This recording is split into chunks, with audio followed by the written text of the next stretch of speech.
Last call, everyone. The collectors have arrived. It's more exciting than the news. This show, for me, speaking for myself, it's more exciting putting this together than reading the news, which is just fascinating to me. Artist Journal, January 30th, 2023, broadcasting to the world from Berlin, Germany. My name is Adrian Pocobelli, self-proclaimed artist reporter, which probably does not mean what you think it means, but we will go into that at a future time here. So, yeah, a ton of developments. Let's get into it. There is a ton to get through today. I feel bad. I feel bad for Ile, because I just think, okay, like, what can I take out of here? And then I feel bad for the artist. So, anyway, let's go. RJ. Now, do you know who RJ is? RJ is the author, the artist behind this homage to Edwin Hopper here. Is it Edwin or Edward? We'll look in a second. And his trademark are these computers in these kind of famous, serene kind of paintings like the kind we see here. And we'll look at the original, which of course we all know, which is extremely famous. And then he'll put his trademark laptop with a screensaver, a beautiful screensaver, and we're going to look at some of his other work here. Anyway, this is on Foundation, so you can get an ETH, one of one. I don't even want to tell anybody here, but you know, ETH is at 160. Do I have an extra 160 bucks? Probably not. You know, like, you can always justify it, but I mean, you can get a one of one RJ, at least kick off the auction for 0.1. He is too good of an artist to be left on the sidelines like this, which is why I, mention him here today, do what I can. He is a wonderful artist. Edwin Hopper's Nighthawks 1942. Well, let's just bring that up. And then we'll look at some of RJ's work as well very quickly. Let's just go Edwin Hopper. So we all know this painting. Oh, he actually got the color like pretty bang on. Actually, isn't that interesting? Look at that. So there it is. Okay, Google Arts and Culture. And so his remix. So he talks about the painting. In Night Screens, a pixel reworking of Hopper's painting, these distant figures are replaced with screens, one of which glows briefly before darkening again. Through this adaptation, Night Screens asks how computers might inform notions of distance and disengagement. Does Hopper's famous scene become more or less human in the absence of its lonely figures? I call it RJ's poetry. He is a great poet. Now, most of you probably half the audience, I'm guessing, is familiar with RJ, maybe less. We haven't looked at RJ for a while. And it's grown a lot in the last month here. Anyways, he does great works like this. And I mean, these are his trademarks here. They are all gone. Unfortunately, I missed some one-of-ones just a couple of weeks ago. They were expensive, but they were still worth getting. Let me just quickly bring up. Yeah, I actually have this. This is an edition of 5. And this is a great one, too. This is called Community. Okay, so see the irony here. And really nice. Now, this brings up a whole other issue, because it's like, oh, well, according to my definition of pixel art, this is pixel art. It's art with a square brush. I'm starting to revise my definition, because I'm realizing that is an insufficient definition. I'm starting to think we need to incorporate low resolution into the definition, and Ed Marola, kind of highlighted that about a month ago with his definition of pixel art. So it's something we'll return to here, but just in passing, because is this pixel art? Maybe. You could maybe technically say kind of, but it doesn't feel like pixel art to me. This feels like digital painting, but done in a kind of semi-pixelated form. Anyway, all these genres bleed into each other, and we're going to discuss that in a second here. Anyways, look at how poetic this work is. Edition of 5. So a great, great artist. Computer in a Small City. The System is a Lonely Hunter. And do we have any others here? These sold. This broke my heart to see these sell just a few weeks ago. These beautiful works here. So it's part of a nice, beautiful series. This came out in 2021. What is that? A year and a half ago. This work here. So anyways, he is an awesome artist, and he has a work, I think it's his first on Ethereum. I'm not positive on that, but this is available for a song at 0.1 ETH to at least start the auction. So there you go, RJ is in the house. And continuing on, quick shout out and thank you to Polly Jojo. I think he got the last fire on primary, so that's kind of exciting. And also to Sir Gadfly, who has that great writing there, for picking up a rainbow of the 8-Bit Nature series. So thanks, guys. That helps me enormously to just help fund my collecting ambitions, and also encourages my art ambitions as well. Continuing on. So for those in Berlin or nearby Berlin, I'm putting on a little show. It's very low-key and experimental, the genres of digital art, where I'm basically, just as we were discussing there with pixel art and digital painting, it's kind of top of mind right now because I've been putting together. I haven't left my apartment for like 72 hours. Thankfully, my girlfriend visited at some point to just give me some human contact, because I've been putting this show together, this very low-key, just inviting, friends and some art people I know. It's going to be at Z Bar in Berlin. They have a little movie theater at the back. And I'm basically going to it's not meant to be the final word at all, but more of just opening a kind of conversation of sorts of how do we start to categorize and classify the genres of digital art, and the reason why I think that's even necessary, because you might say, well, why do we need to do that, is because when you first arrive somewhere like Object, it's a little overwhelming, especially you don't know what to make. You have videos here, you have GIFs here, what Sabato calls, what I'm interpreting as Sabato calling media art. He used that great term, because I was like, oh, should there be a category called GIFs? But some GIFs are like animated short movies, whereas others, so all to say, I've been working this out in my head. They are not clear, distinct lines. And anyways, I'm going to give a little introductory remarks at 8:30. I say it's a 30-minute loop. It's probably going to be 60, kind of like this show kind of tends to go longer than I want or expect. Entrance is free. So it's basically just to kind of take on things. And that is that. That'll be in Berlin at Z Bar this Wednesday. So it'd be great to see you there if you're local. So this was sent to me. This is really interesting and kind of funny, but not in a bad way. Just kind of like, so Luke 500 sent this to me. So he is on top of the whole institutional side of NFTs. And so he sent this to me, and of course, I asked him if I could share this, and he said, of course. So look at this. La Collection, or lacollection.io, NFT platform certified by the world's greatest museums.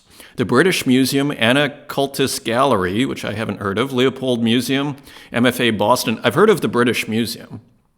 Maybe you've heard of all these museums. Anyways, the point is, they have a work, Racehorses at Longchamp, by Edward Degas. Degas. It's not Degas, it's Degas, the pronunciation. According to a video I watched from the Great Courses, History of Impressionism or something like that, which I highly recommend. So anyways, you can claim your free Degas from lacollection.io. And it's just interesting to see what they're doing here. So, typology of artwork, oil on canvas, sale ongoing, editions unlimited, and interestingly, on Polygon. Okay, so ERC 721, not 1155, which is kind of interesting, because I thought as a edition it would be a 1155. So maybe each one is being done kind of I'm not sure what that means. So anyways, all to say, we wonder out loud to ourselves here oftentimes, what are the institutions thinking and what are they up to here? Where are they, frankly? Where are they? This is what they're doing. They are, and we've had this whole debate on the physical versus the digital NFT and the collectability of the physical NFT. Again, and I'm all for people having fun and selling whatever they want and frankly doing whatever they want.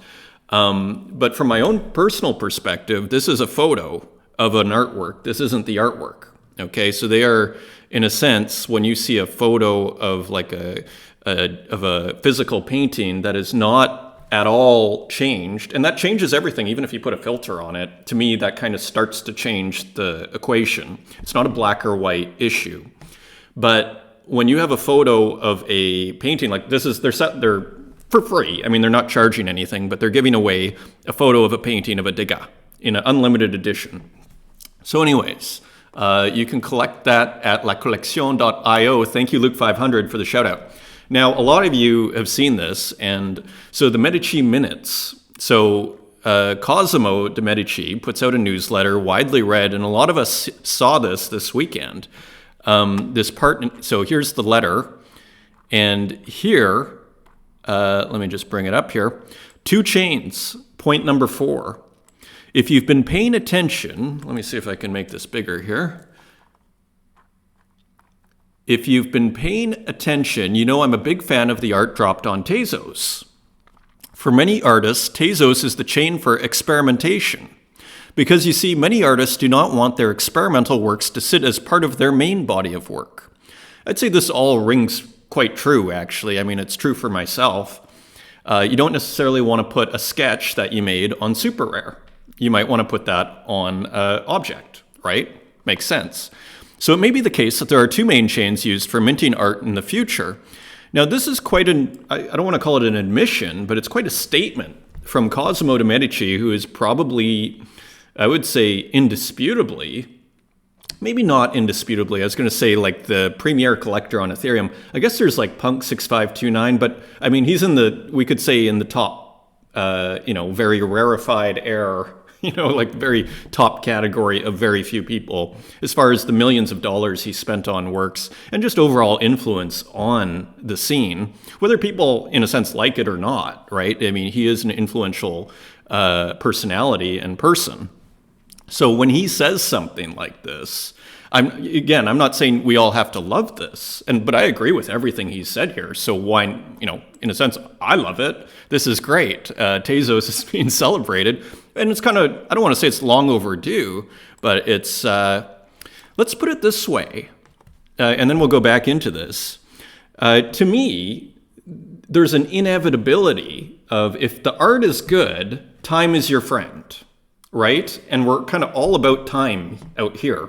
The money is secondary, and money is incredibly important, and I love financial markets, but time is the big game, as we've discussed previously. And if there's good art here, then if you have that conviction, then time is on your side. Time will work it out. Time will find it all and sort it out for us.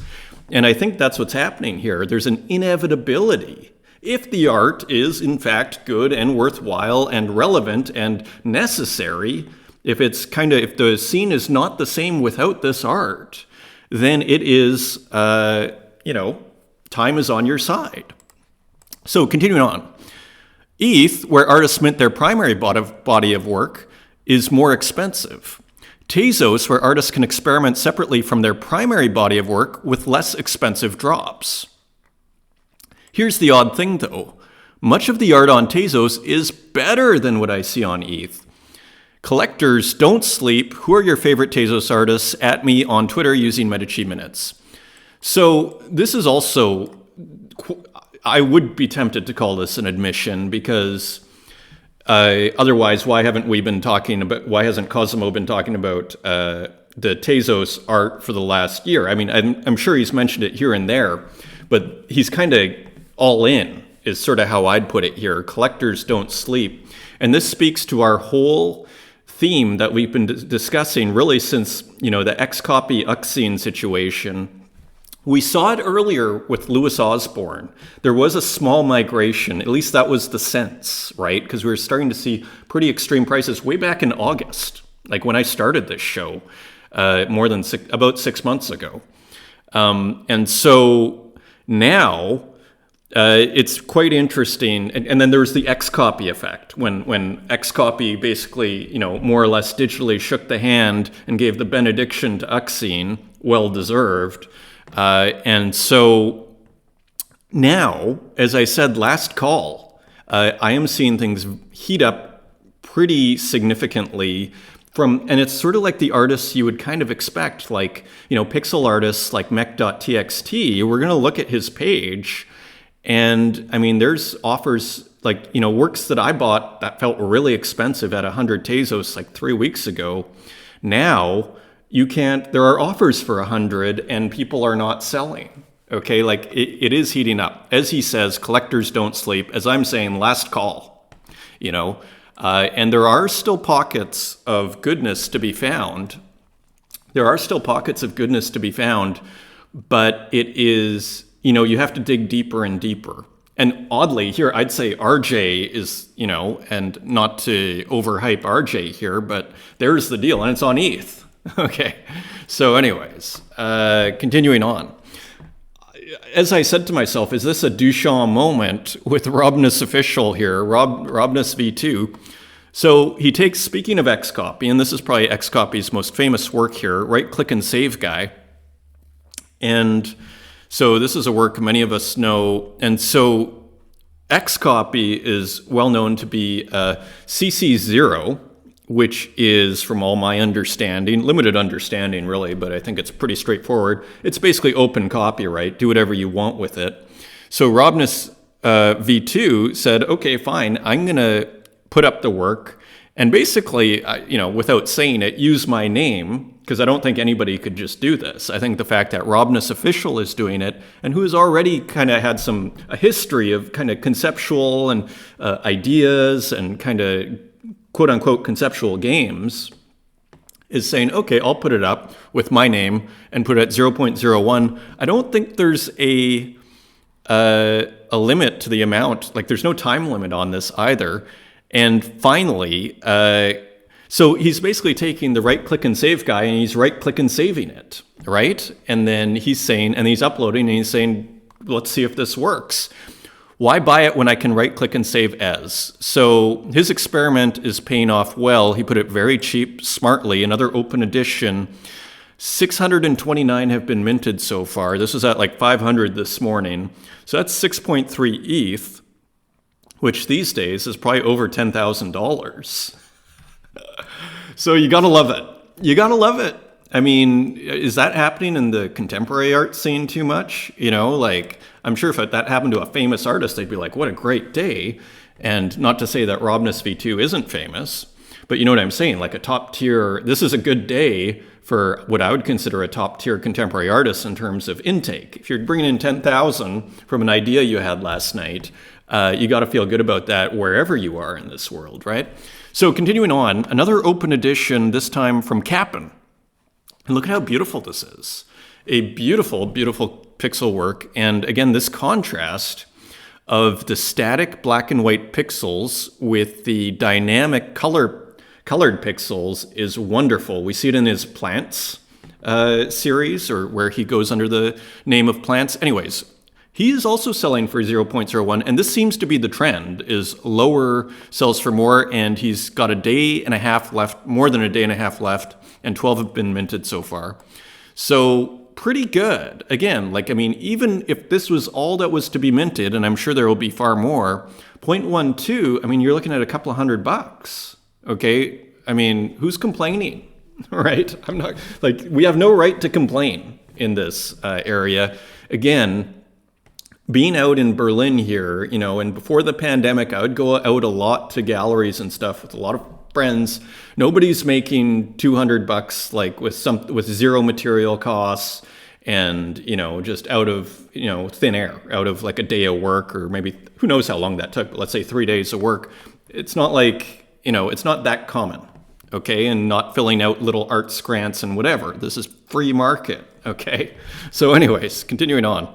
Charles AI. So just on the open editions. Charles AI's, the only negative comments I've gotten on this YouTube are on Charles AI. But in Charles AI's defense, Charles AI is bringing up topical issues. So I bring them up, again, sort of like Cosimo. We don't have to agree. Like, the important thing is that important issues are being brought up, and then let the discussion go wherever it wants, right? So continuing on, Charles AI. Open editions are like prints. Time has already shown us that this meta, I'm not sure if he wrote the right word there, is viable both for artists and collectors. Maybe medium, meta. It allows artists to earn money from their art, drives value to one-of-ones and limited editions for serious collectors, and you get cool art at low prices.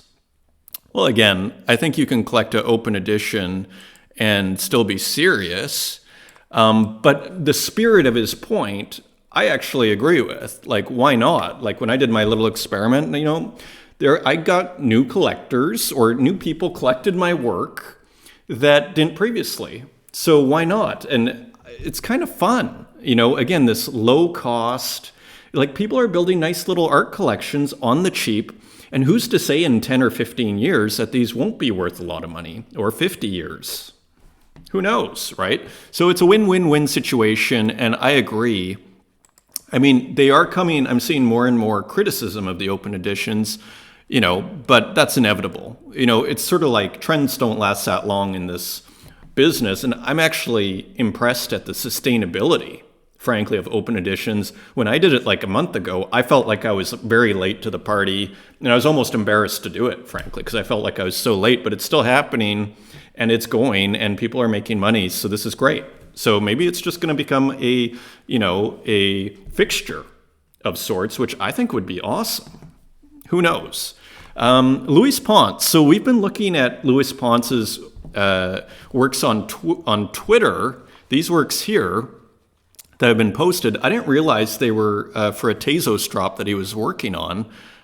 So anyways, this collection dropped of 3 works here, a collection of fragmented existences, and look at the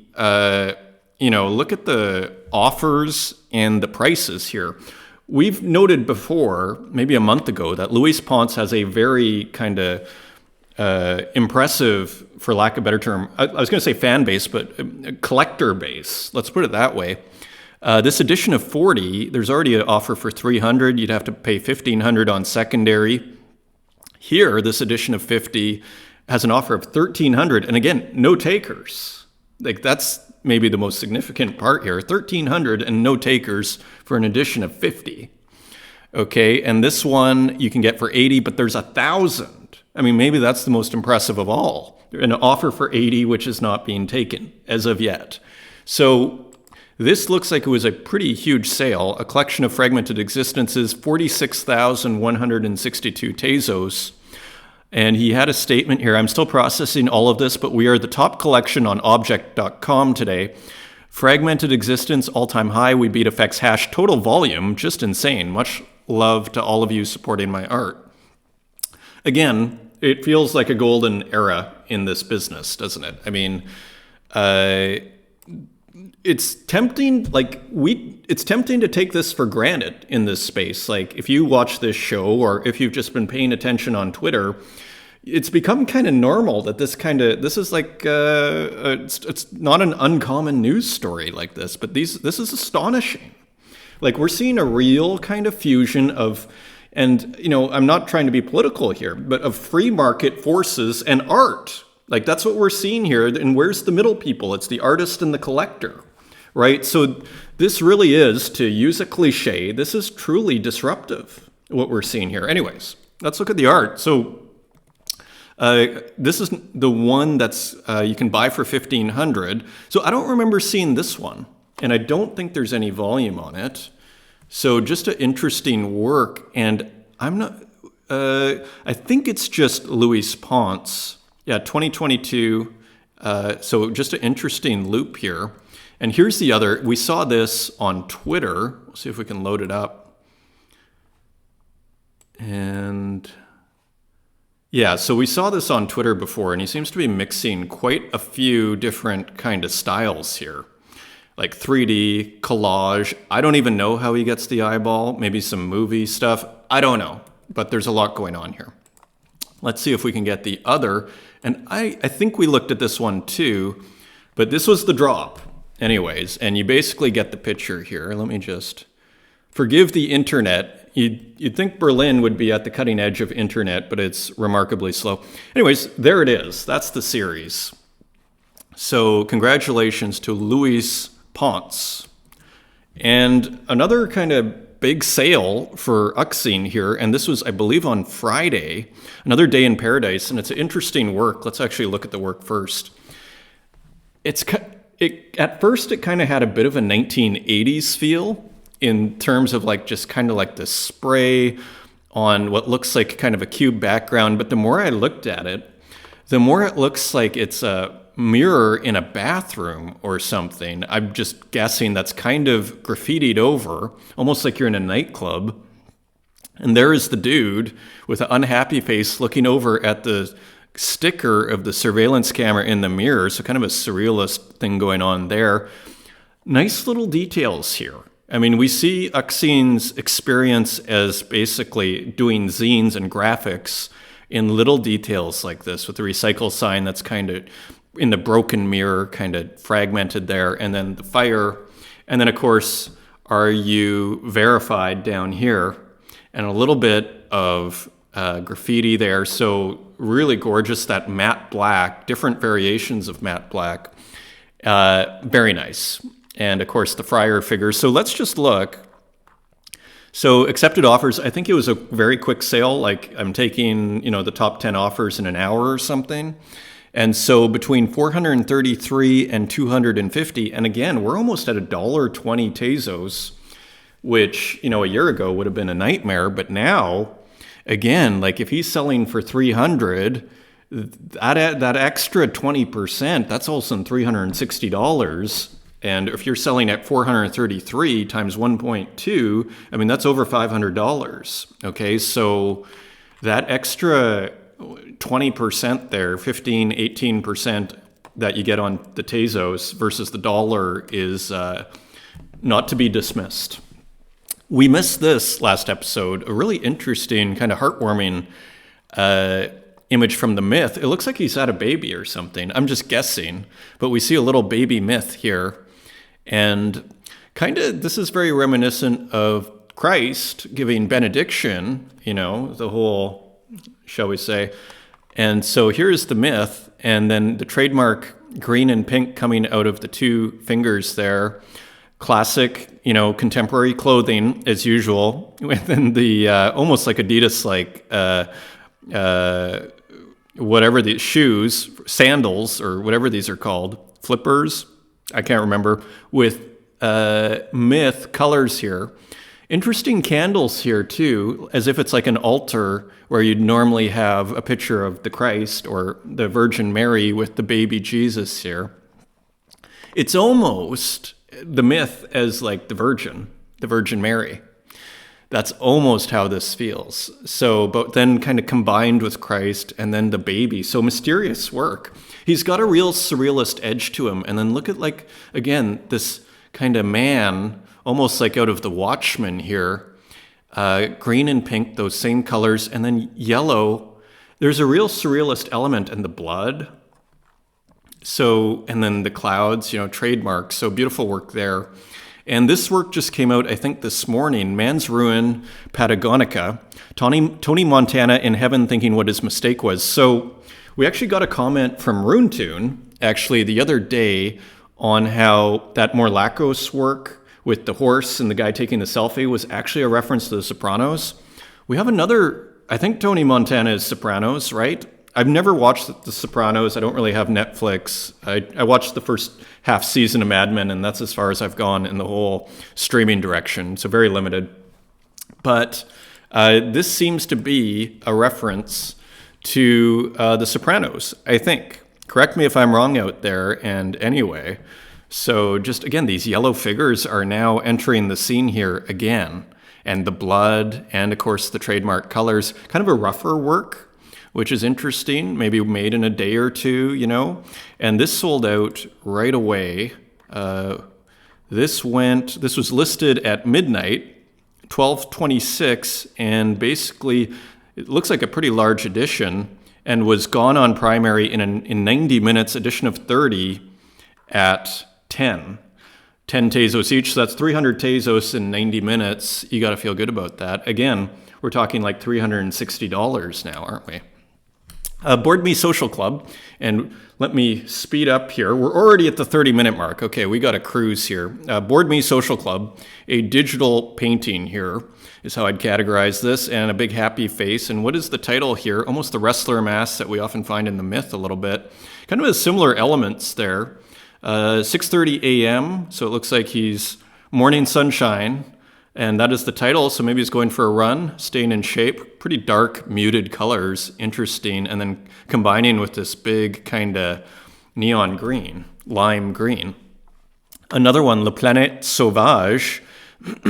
And this is a digital painting, sad story. So again, just kind of a mysterious, surrealist work here.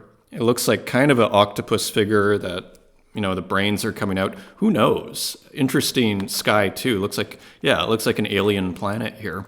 Continuing on, Audie Woody with a play on The Last Supper, The Last Collective, which I actually think is a pretty funny title. I'm not sure I exactly get it, but it seems to be, I'm not exactly sure. I mean, we got the pirate flag, so I don't know if this is referencing, I don't know what this is referencing, to be honest, but there's Audie Woody as the Christ in Leonardo da Vinci's Last Supper, and McDonald's mixed in some empty fries and a meteor hitting the cross and a horse split in two. Again, you wonder, is this a Sopranos or something reference? This is also very interesting here. Photo booth, so it looks like a screenshot, and so as if, this is a photo of some kind taken from a laptop or something. Anyway, mysterious work, not sure what to make of it, but very interesting and worth showing. Great new one from Audie Woody. Very interesting artist. The failed artist number 15, self-portrait, Genesis, and slip inside this house, may the circle be unbroken, and the cock crew. So, seems to be a reference to Le Déjeuner sur l'Herbe with this figure here, the pose, of course, Edward Manet. And of course, Manet based that on a classical statue. We really don't have time for this, but let's just see. Déjeuner sur l'Herbe, Manet. Okay, so we all know, right. So it looks like a reverse of this guy, right? See that? Now, this is a famous classical pose. Manet was not necessarily the person that came up with this, because if we go to the river god, so Déjeuner sur l'Herbe, river god, we should see, let's see, river god, ancient, I think it's ancient Rome. Ancient Rome. This is in the Capitoline Museum. If this is, I believe this is the one. Yeah, you see the river god here? This Déjeuner, now let's go. Don't believe me. And you see the pose here, which is just like the Manet. And you see it's a similar pose. And you see here and over here. So it's kind of like, it's thought that Manet got this from a classical reference. So again, this idea of quoting artworks, and we see it, I'd argue we see that here. It's quoting Le Déjeuner sur l'Herbe. So again, this conversation that happens over the millennia, this is the real game, I would say. Okay, and so this can sell for whatever it wants. Nothing has changed as far as what is in this painting. Okay, this digital painting here. And a pretty funny painting with the Grim Reaper in what looks like a bumper car coming for the failed artist, and the cock is crowing, and there is the crucifix, the three crosses there, so more mayhem.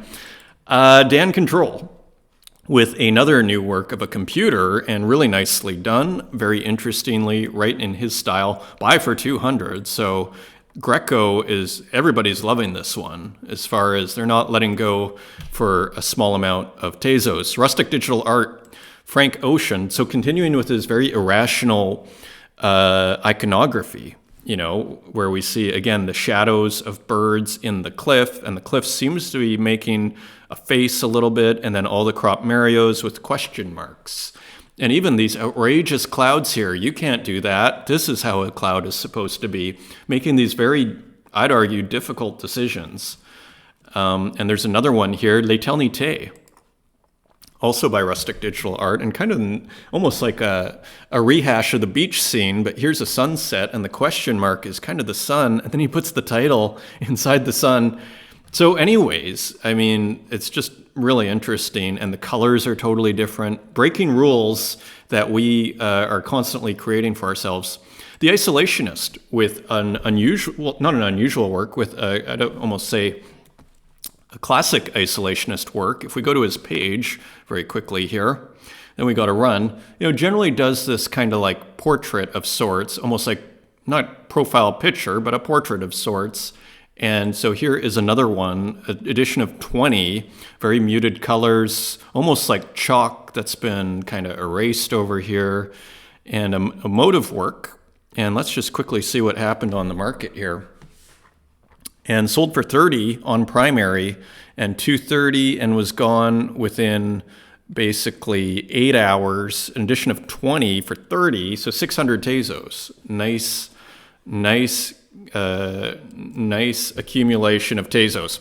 So here is Isolationist. Continuing on, Ed Merola. So are we at? Here we go. Ed Merola with some more challenging. Is this pixel art, right? So these are the kind of questions I ask myself, because this pixel art is turning more and more into digital painting with this blurring out of the pixels, isn't it? If the pixels are being blurred out, is it pixel art? So this is a strange one. Pixel, dinner, and looking like, so continuing with these very surrealist themes. I mean, this almost looks like a play on, ancient Greek tragedy. Who is it? Aeschylus. Aeschylus, what looks like Aeschylus, it's Aeschylus, I believe, is the pronunciation.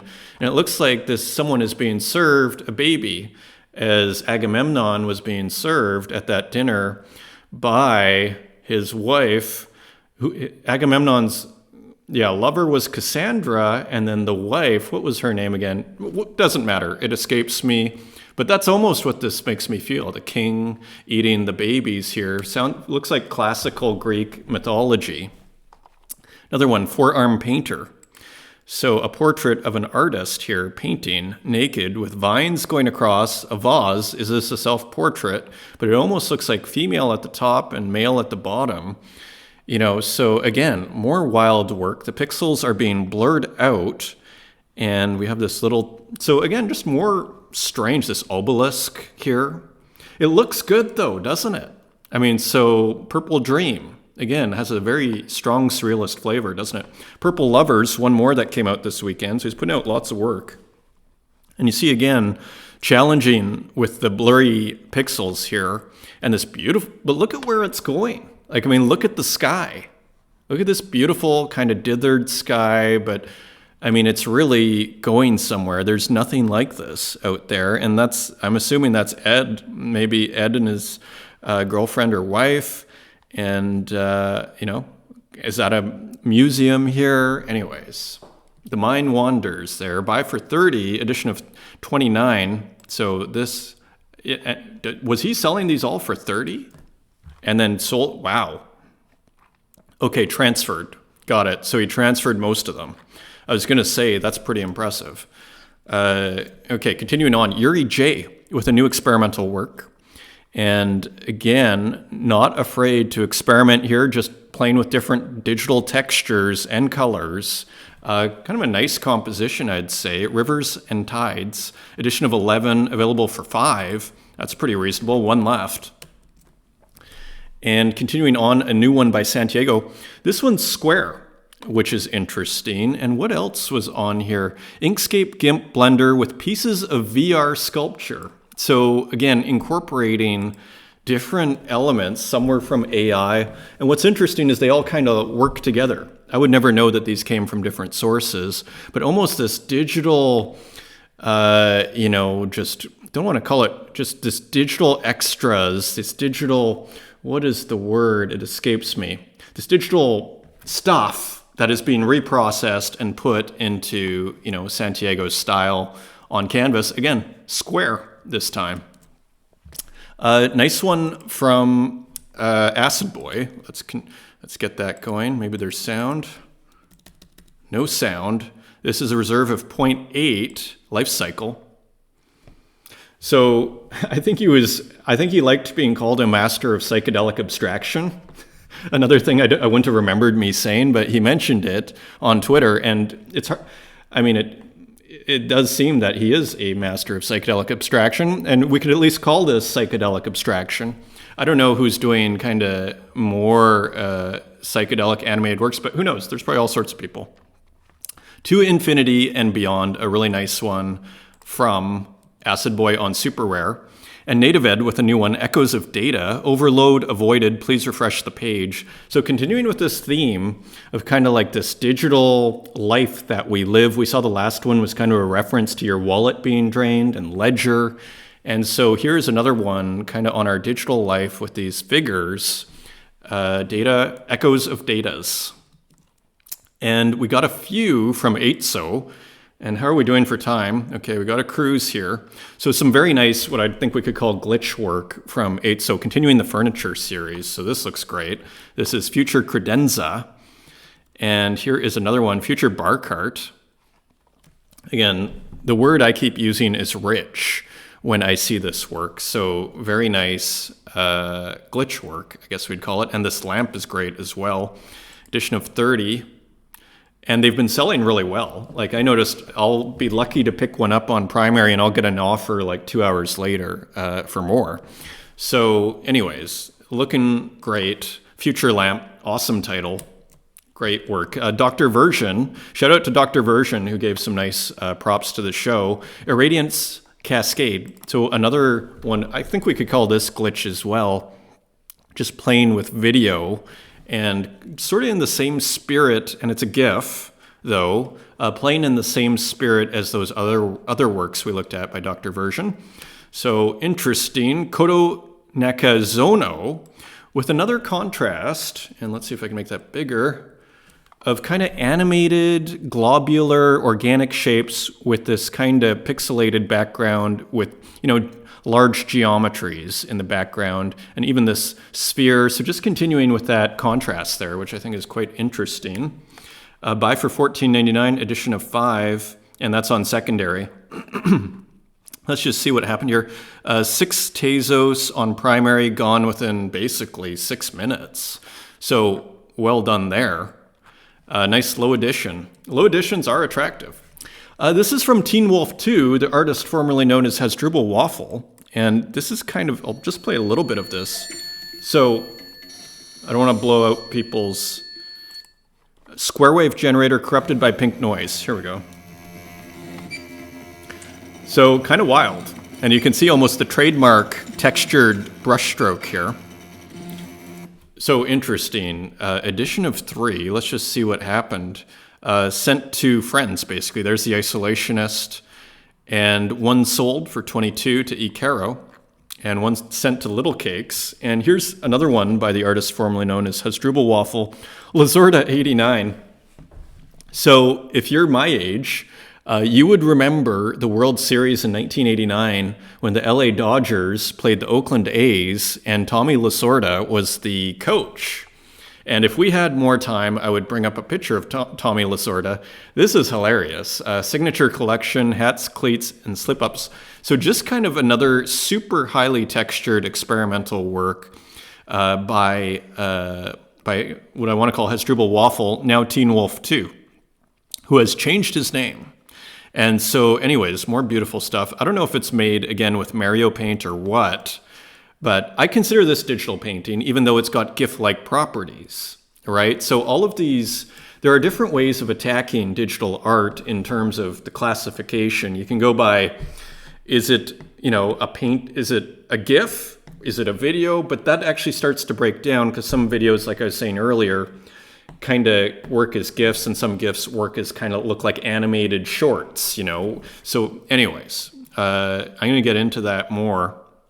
I may do the Twitter spaces on the genres of digital art as well, and we'll see. But I'll talk to RuneTune today, and we'll figure out our topic. I think that could be an interesting one, though, and just discussing, definitions of pixel art, and let's have a real discussion, not me opining by myself and talking about people's comments with no feedback, right? Teen Wolf 2. So again, Hasdrubal Waffle, he put out a few. So again, you see the sheer experimentation here, a purple sky with, again, this beautiful, beautiful, beautiful texture.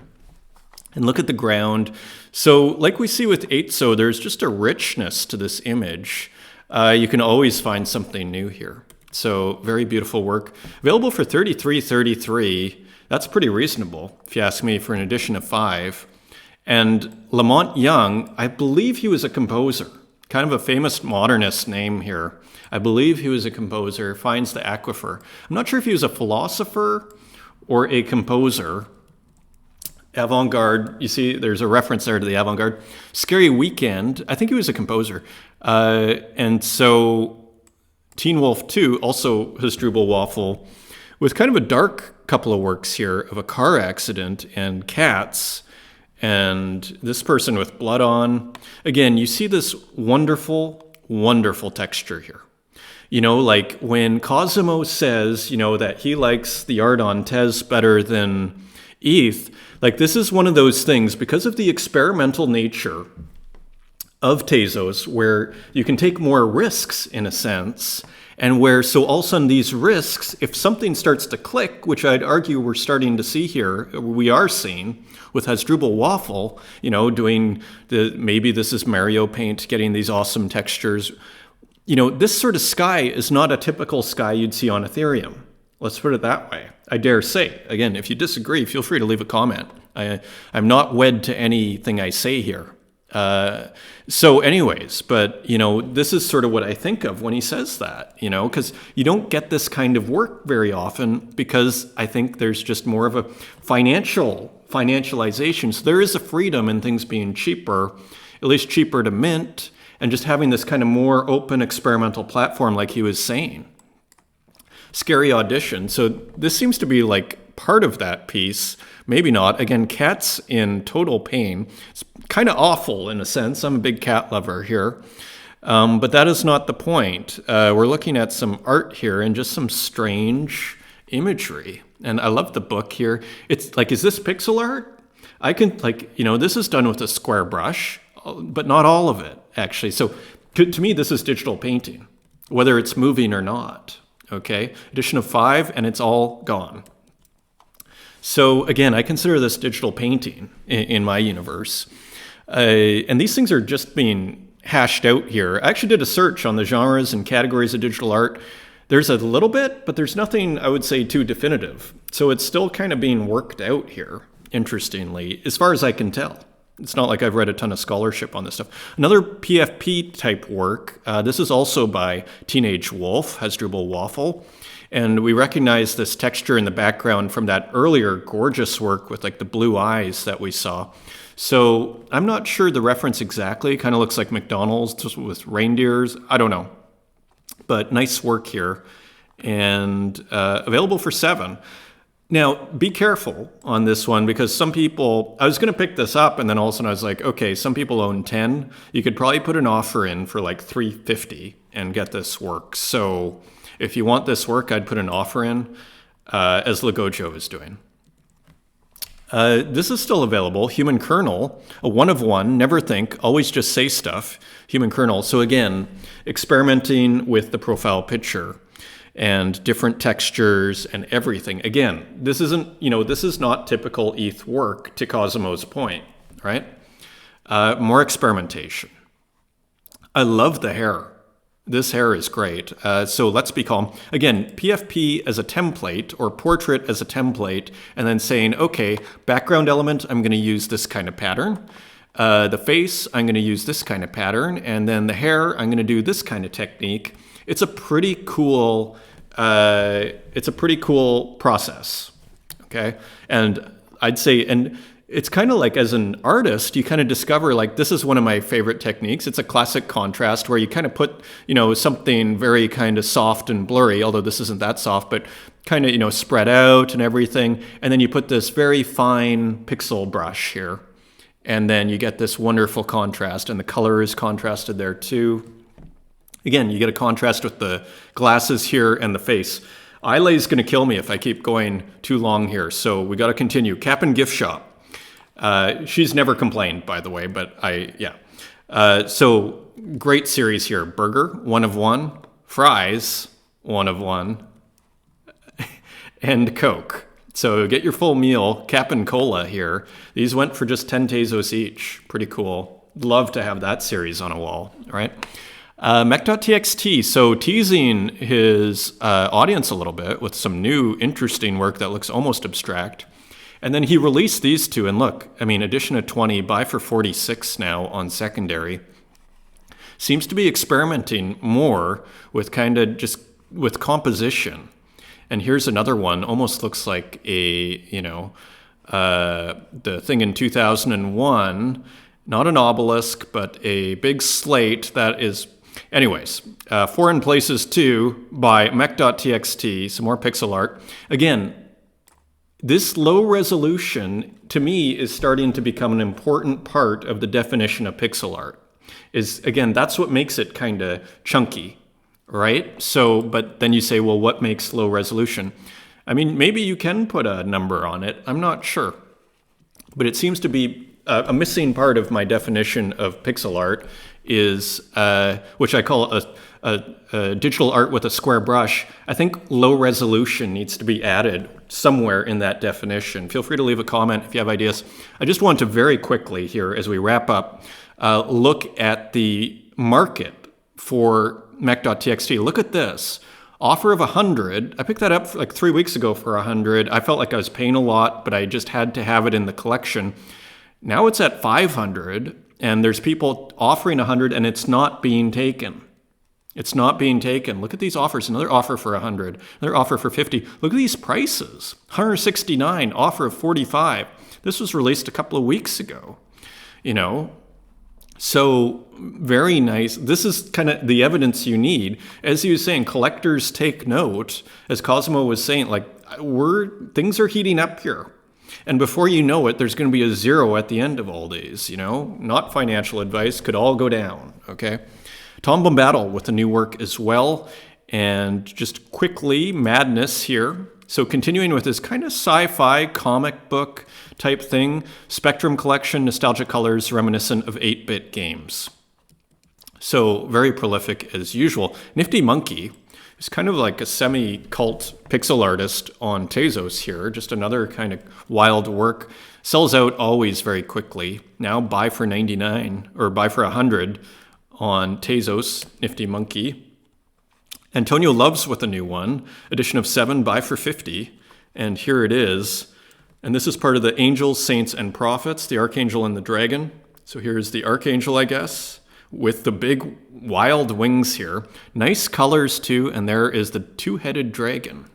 Very nice. And another one from Orkan Isayev, another kind of retro sci-fi work. And you see a cathedral, but with flying cars.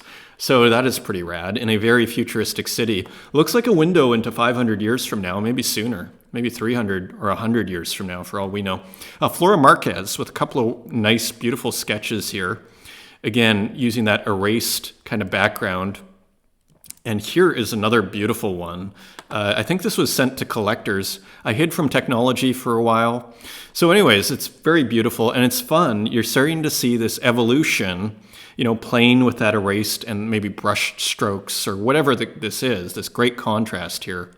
And, putting it out daily, you're just going to see an evolution. Here's someone who is very under the radar, Sebasa Staro, and he has a few drawings. I don't think they've sold at all. There's 9, and he is the only owner, so buy for 3. Interesting artist. Nice series here. It's tempting, very tempting to pick some up here. So just an interesting artist, interesting illustrations.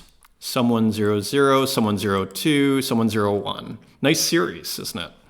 But buy it all for 9 Tezos. Rosaccio with some sketches. I think he was saying he put like 20 minutes into each of these on Twitter. Anyways, he is selling them now in editions of 20, and they're all selling.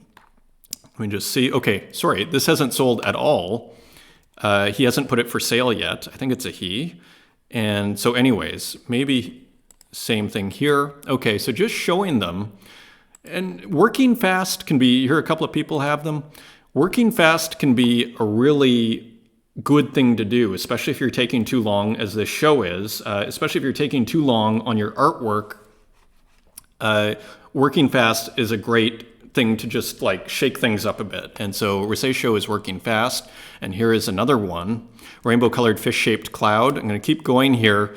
A new one by Sky Goodman, AI collab kicks. So again, using several softwares here to get his impossible sneakers. This one's pretty cool. Kind of has a surrealist flavor and awesome color. True gold with a little rainbow high tops. Pixel sorted AI collab kicks. Continuing on. Remember this work from a show or two ago? This is all raw AI. It was a single prompt because I was wondering, how did you get those black marks on top? Was that just put in Photoshop after? No, it was a single prompt. As we go into AI here, look at Son of Stag. So Son of Stag has just sold this on Ethereum, on Foundation for 0.11. This one's quite beautiful.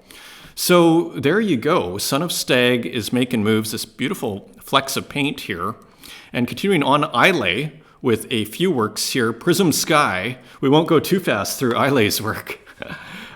So Islay, yeah, so some beautiful AI works that she put here. Prism Sky 8, Prism Sky 7, and I think these are all sold out actually. We'll take a look in a second. Let's just see. Yeah, they are all sold out. This one you can still get for 2, Violet Light. I picked one of these up. And so just some cool AI work from Islay. Continuing with the Prism Sky series. Here's Prism Sky number 5. And it kind of reminds me of, I don't know if you know the term sundogs, but in Saskatchewan, where I grew up, Saskatoon, often you'll see the sun in the middle, and then you'll get these kind of almost prisms on both sides of the sun, where there's almost a circle that goes around the sun. And they kind of look like, they remind me of these. And here's another one, Prism Sky Glitch. So playing with glitch in this latest one, AI Prism Sky. So pretty cool. Very nice, Islay. Shout out to Islay.